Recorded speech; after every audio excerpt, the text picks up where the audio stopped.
واتلعبت الكرة على طول.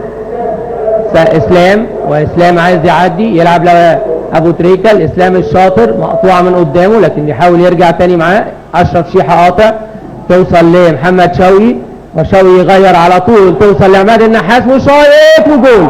عماد النحاس وشايط وتغير اتجاهها جوه الجول، والهدف الاول للنادي الاهلي في الدقيقة الاولى من الوقت بدل الضائع.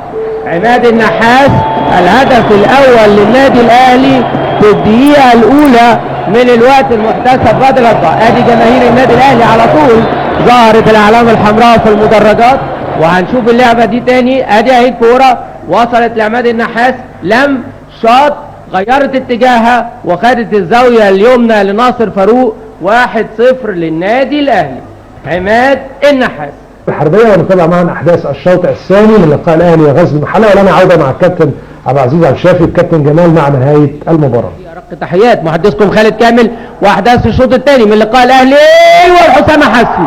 واسامه حسني لسه ما مناش حاجه، واول لمسه في اللقاء بلال بيخطف واسامه حسني، والهدف الثاني للنادي الاهلي.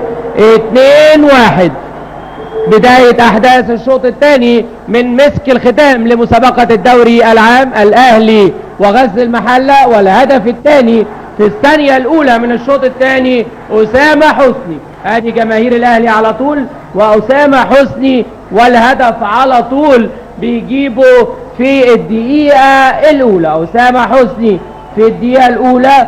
و2-1 اسامة حسني في الدقيقة الاولى من الشوط الثاني. ادي كرة بلال وادي اسامة حسني على طول، والهدف الثاني للنادي الاهلي. 2-1.